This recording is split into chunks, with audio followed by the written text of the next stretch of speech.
جب امام حسین علیہ السلام شہید ہو گئے تو ایک سفید رنگ کا پرندہ آپ علیہ السلام کی لاش مبارک پر آیا اور اس نے اپنے پروں کو آپ کے خون سے غلطان کیا۔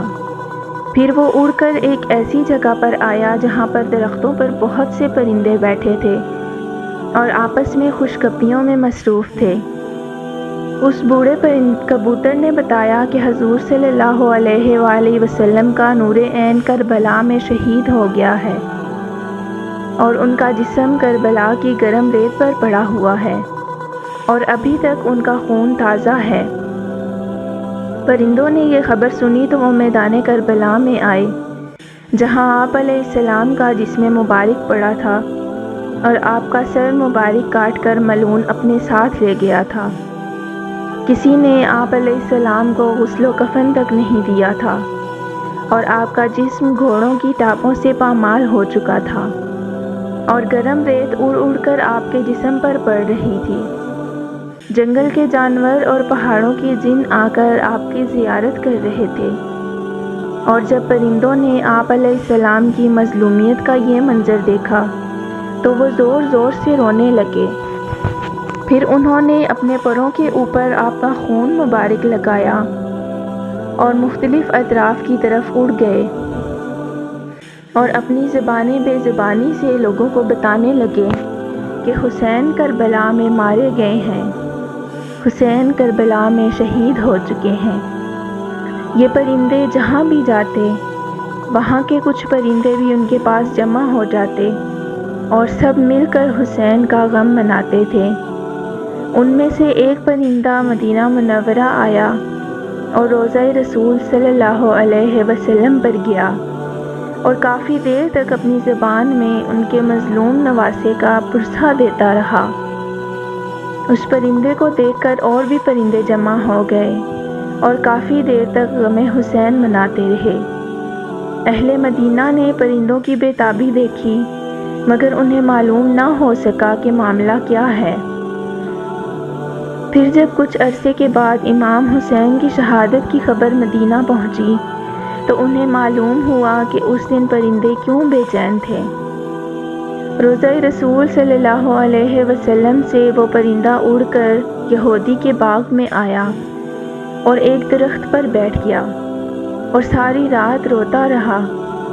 یہودی کی ایک معذور بیٹی تھی جسے وہ دن کو باغ میں لے آتا اور شام کو واپس لے جاتا۔ اس دن یہودی اپنے کاموں میں اتنا مصروف ہوا کہ اپنی بیٹی کو واپس نہ لے جا سکا اور لڑکی کو، یہودی کی بیٹی کو، ساری رات اس درخت کے نیچے بسر کرنا پڑی جس پر وہ کبوتر بیٹھا تھا۔ لڑکی کی آنکھ پر امام حسین علیہ السلام کے خون کا قطرہ کبوتر کے پروں سے گرا اور اس کی برکت سے اس لڑکی کی آنکھ ٹھیک ہو گئی۔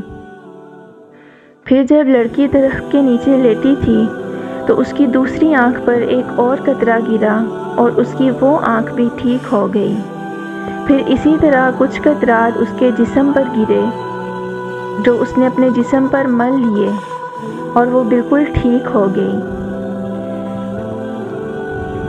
صبح جب اس کا باپ باغ میں آیا اور تندرست لڑکی کو چلتے ہوئے دیکھا تو اس نے کہا کہ اس باغ میں اپنی معذور اور نابینا بیٹی کو چھوڑ گیا تھا، تم نے اسے کہیں دیکھا تو نہیں؟ تو لڑکی نے جواب میں کہا، ابا جان، شاید آپ مجھے پہچان نہ سکے، میں آپ ہی کی بیٹی ہوں جو بیمار اور اپاہج تھی۔ یہودی یہ سن کر بے ہوش ہو گیا اور جب اسے ہوش آیا تو اس نے اپنی بیٹی سے پوچھا کہ تم تندرست کیسے ہو گئی ہو؟ بیٹی نے اپنے باپ کا ہاتھ پکڑا اور اس درخت کے نیچے لے آئی جس پر وہ کبوتر بیٹھ کر غم حسین میں آہ و گریہ کر رہا تھا۔ اس نے بتایا کہ رات اس پرندے کے پروں سے خون کے کچھ قطرے میرے اوپر گرے جن کی برکت سے میں صحت یاب ہو گئی۔ یہودی نے اس پرندے سے کہا کہ تجھے اس ذات کا واسطہ جس نے تجھے پیدا کیا ہے، مجھ سے میری زبان میں بات کر۔ پھر اللہ تعالیٰ نے اس پرندے کو انسانوں کی زبان بولنے کی طاقت دی۔ اس پرندے نے کہا کہ ہم سب پرندے بیٹھے ہوئے تھے تو ایک بوڑھا پرندہ ہمارے پاس آیا اور کہا، تم یہاں خوشگپیوں میں مصروف ہو۔ وہاں کربلا کی گرم ریت پر حسین ذبح ہو چکے تھے۔ ظالموں نے ان کا سر کاٹ دیا ہے اور ان کا خاندان اجڑ گیا ہے۔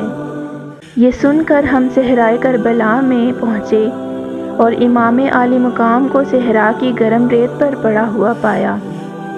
ان کے جسم مبارک سے خون جاری تھا۔ ہم نے ان کا خون اپنے پروں پر لگایا اور مختلف سمتوں میں اڑ گئے، اور میں روضہ رسول کو پرسہ دینے کے لیے یہاں آیا ہوں۔ یہودی نے کبوتر کی یہ گفتگو سنی تو اسے یقین ہو گیا کہ جس کے خون کے قطروں میں اتنی برکت ہے، اس کا نانا سچا نبی ہے۔ چنانچہ یہودی اپنی بیٹی اور اپنی قوم کے 500 افراد سمیت اسی وقت ایمان لے آیا اور وہ سب مسلمان ہو گئے۔